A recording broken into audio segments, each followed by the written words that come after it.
Vamos a tratar de analizar ahora juntos qué es esto del espiritualismo, su contenido, sus expresiones, a través del análisis de la ideología que hace Juan Carlos Tedesco en uno de los textos que la cátedra le brinda, que es Educación e Ideología.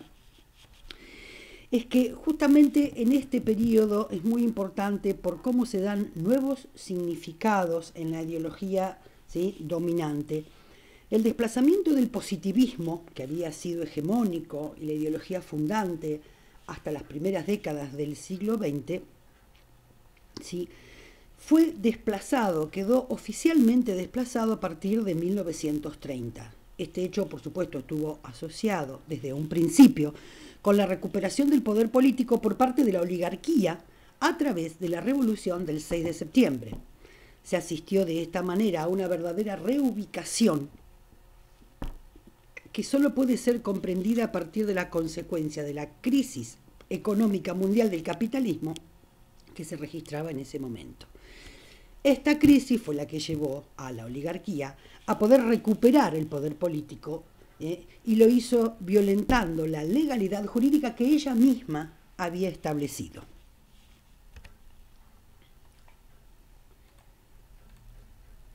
Bien, al apoderarse, ¿sí?, la oligarquía del antipositivismo y convertirlo ya ahora en ideología dominante, produjo cambios sustanciales en la teoría. La adopción del espiritualismo antipositivista por parte de la oligarquía no fue un proceso simple y homogéneo. Debe recordarse que hasta ese momento los portadores sociales más importantes del antipositivismo habían sido algunas facciones de los sectores medios que le habían dado un contenido hasta ese momento, ¿no?, antioligárquico y popular realmente significativo. Pero al convertir al antipositivismo, esta misma oligarquía, ahora en ideología dominante, produjo cambios sustanciales en esta teoría antipositivista, es decir, le otorgó nuevos significados. Bien, ya es conocido, ya lo sabemos y lo hemos estudiado hasta ahora, ¿sí?, que la crisis del 30 marcó el final del periodo de crecimiento hacia afuera. Cuando estuvimos analizando el modelo económico, vimos que a partir de la década del 30 se limita y queda un poco su fin el crecimiento hacia afuera y comienza a partir de la crisis del 30 otro periodo económico, ¿sí? Ahora, el fin del crecimiento hacia afuera, ante esa situación se adoptaron, ¿sí?, dos alternativas fundamentales ante esta crisis. Una fue reducir la oferta y paralizar prácticamente toda la actividad económica hasta que la nueva coyuntura fuera más favorable. Eso nosotros lo vimos en esta clase anterior cuando analizamos la economía y vimos cómo Argentina hizo lo imposible para poder continuar con que Gran Bretaña le siguiera comprando cereales, ¿sí?, creó las juntas reguladoras, intervino en la producción, todas estas estrategias fueron en función de seguir el ritmo de la crisis. La otra estrategia, ¿sí?, fue reacomodarse a las nuevas exigencias e iniciar un proceso de modificación de la estructura productiva tendiente a satisfacer con producción local las insuficiencias de las importaciones. Esta segunda alternativa, ¿sí?, tanto como la primera, se produjeron en este orden. Un primer momento, ¿sí?, hasta 1933, fue la primera alternativa. Parálisis en la producción, contenerla, intervenir el Estado, y en un segundo momento, reacomodarse a la incorporación de un sector industrial, ¿sí?, que también tenía que ver con la reacomodación de la oligarquía, y de esta manera poder permitir la aparición de planes, aunque limitados, de industrialización que tenían que ver con esta sustitución de lo que no podía ya seguir siendo importado porque la crisis internacional lo estaba impidiendo. Esto también nosotros lo vimos como paulatinamente a partir del 34-35 comienza un periodo de industrialización por sustitución de importaciones. Ahora bien, sin caer nosotros en un mecanismo lineal de asociación, ¿sí?, se puede advertir que hay un cierto grado de correspondencia entre estas dos alternativas en materia de política económica con las diferentes opciones que se pusieron en marcha en materia educativa en este mismo periodo. Ahora bien, el recesionismo económico que marcó este primer periodo, este recesionismo económico dio lugar a la predominancia de la orientación humanística, alejando a la educación de toda forma de cualquier connotación técnico-práctica, ¿sí? En esta opción se ubica la acción de Juan B. Terán, que frente al Consejo Nacional de Educación, que fue puesto en ese cargo inmediatamente después de la Revolución del 30, y a la vez, ¿sí?, realizó él la propuesta de reforma de la enseñanza media que encaró en 1934, que se produjo bajo la coordinación también de Juan Mantovani. En ambos casos, en ambas experiencias, tanto del Consejo Nacional de Educación como del ministro Mantovani, el apoyo a la filosofía espiritualista fue notoria, fue clara y contundente. Un ejemplo de ello fue el título del libro de Terán, ¿sí?, que reunió los escritos como memorias del presidente en su presidencia del Consejo Nacional de Educación. El libro tiene un título de lo más expresivo y significante, se llama Espiritualizar nuestra escuela, y en ese libro plantea, con respecto a lo que venimos diciendo, ¿sí?, acá les leo una cita textual, que comporta finalmente la espiritualización de la enseñanza pronunciarse en contra de lo que se entiende por preparar para la vida práctica. Significa solamente liberar a la escuela y al niño de la tiranía de la utilidad, del conocimiento de aplicación inmediata, y afirmar como su substratum, la enseñanza desinteresada e intelectual, porque el hombre es un ser esencialmente espiritual. Bien, este es el ejemplo de cómo Terán, ¿sí?, expresaba su plan de un espiritualismo absoluto y totalmente desligado de los conocimientos prácticos, muy concordante con este periodo de absoluta y fuerte recesión económica. En este segundo ejemplo de la reforma del nivel medio de 1934, tenía también el mismo sentido. Se establecía como fin básico de la enseñanza media formar hombres cultos. Y escuchen esta cita. Lo que no significa formar hombres de saber enciclopédicos, tal como lo pretendían los planes en vigor. Tampoco hombres profesionales, utilitaristas, etc., pues las actividades del país no tienen hoy tantas exigencias.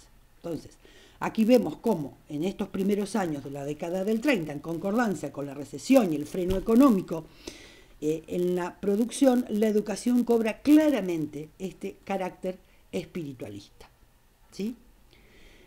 En esta línea de política educativa se mantuvo la vigencia durante casi toda la década del 30. Los cambios en la orientación económica no tuvieron respuestas educativas tan elaboradas, pero sin embargo se produjeron algunos intentos, ¿sí?, de acompañar este proceso de industrialización, intentos importantes de modificar la línea anterior educativa a través de la creación sistemática de escuelas de artes y oficios o de reediciones, es decir, de volver a intentar reformas del tipo de Saavedra Lamas, tal como lo intentó Manuel Fresco en la provincia de Buenos Aires. A partir de estos hechos pueden plantearse que en ningún momento, la alianza de clases con hegemonía oligárquica fue capaz de generar una respuesta orgánica a las necesidades educativas planteadas por este proceso de industrialización, de sustitución de importaciones. Fue preciso esperar a que cambie significativamente la composición del poder político para que esto ocurriera. ¿Esto qué quiere decir? Que recién en el peronismo vamos a ver nosotros cómo va a haber una propuesta acorde al proceso de ampliación de la industrialización, va a ir acompañado por propuestas educativas. En toda la década del 30 no hay una respuesta orgánica, no hay acompañamiento, sí van a leer ustedes que hubo algunas experiencias muy valiosas de parte de los sindicatos, ¿sí? Como van a ver ustedes que el sindicato de la fraternidad de los ferrocarriles van a tener escuelas de enseñanza de oficios para los trenes, pero no así de parte de la propuesta oficial, ¿sí? Uno de los aspectos centrales del espiritualismo pedagógico fue qué contenido le dio al concepto de nación, ¿sí? Que no es un concepto menor. En última instancia, esta revalorización de la nación por parte del pensamiento oligárquico de los países dependientes se explica en función de la crisis internacional que debilitó los vínculos del intercambio y permitió el surgimiento de ciertas expresiones autónomas. ¿Qué quiere decir esto? Fue en este momento de pérdida de tanta dependencia con Gran Bretaña y con el exterior que pudo esta oligarquía pensar en definir, ¿sí?, a la nación de alguna manera. Pero la utilización de este concepto se dio en un marco caracterizado por funciones que tendían a fortalecer las relaciones internas de dominación por parte de la oligarquía. Es decir, que en primer lugar, es preciso tener en cuenta que, en general, el uso del concepto, ¿sí?, de nación tiende a unificar al conjunto de la población en una misma estructura de ideales, eliminando las diferencias internas, o mejor dicho, haciendo de esas diferencias elementos funcionales y complementarios. Básicamente, se intentan eliminar las diferencias y los conflictos en términos de clase. A la nación pertenecemos todos, es el suelo de todos, en ella se realiza la patria de todos, etc., ¿sí? No expresa los conflictos, las diferencias, las relaciones de dominación y de explotación.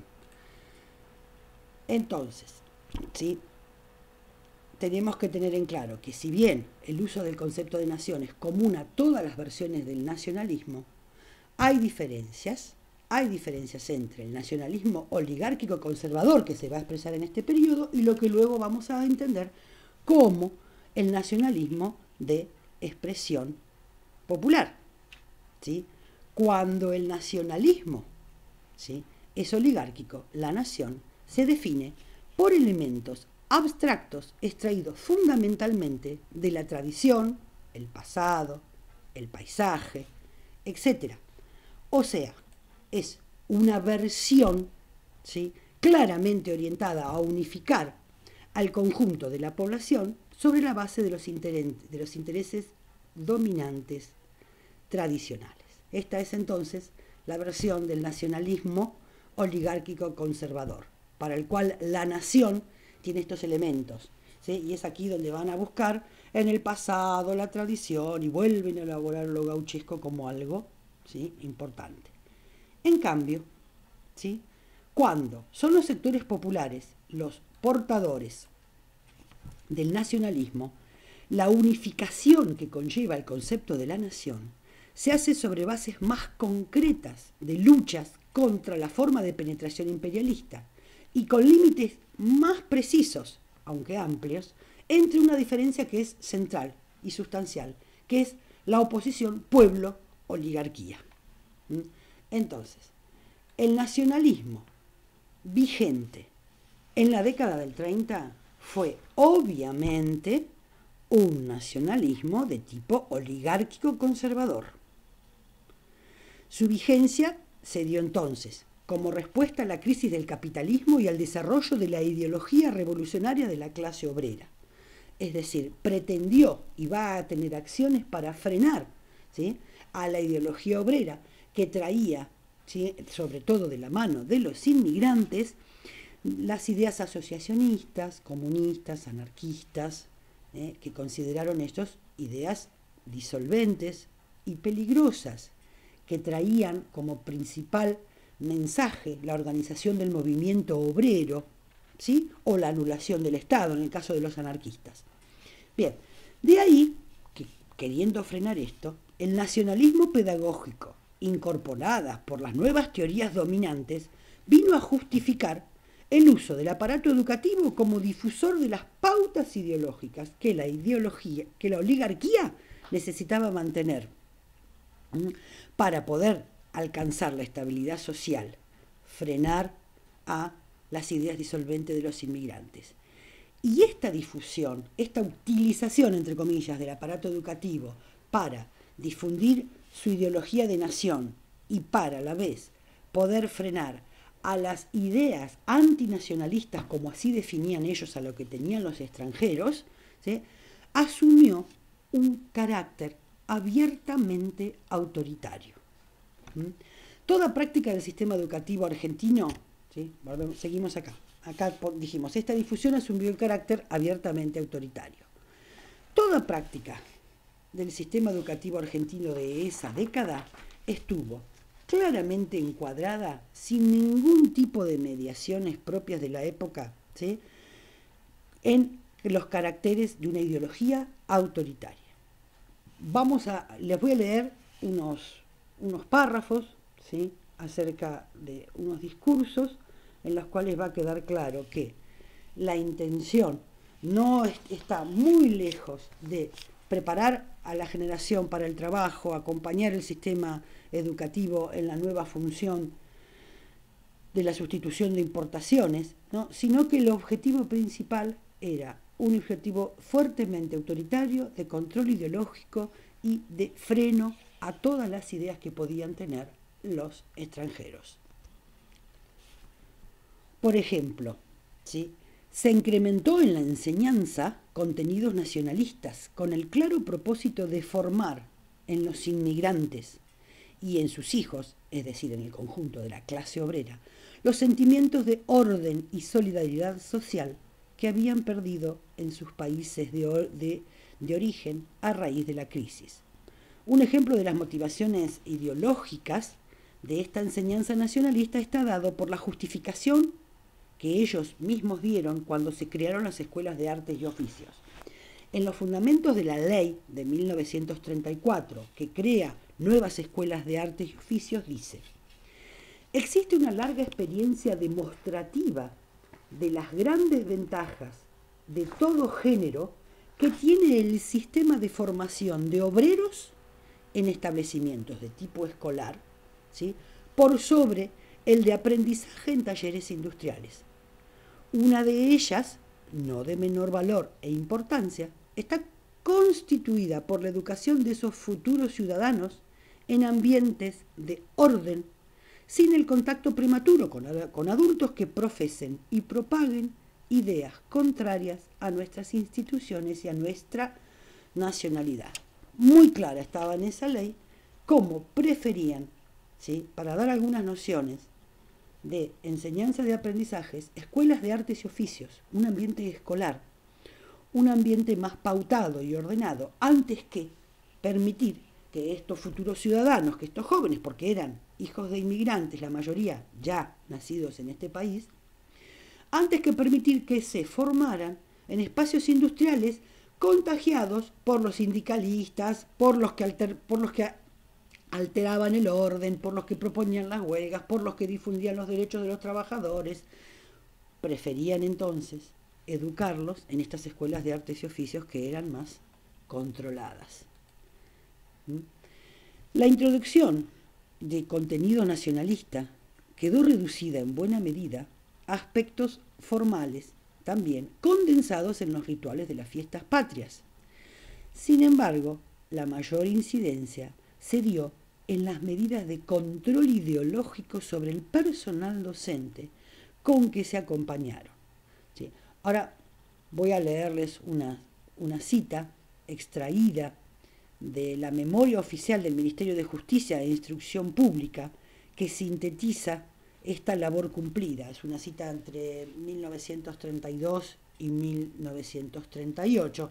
Es muy extensa, pero se la voy a hacer resumida.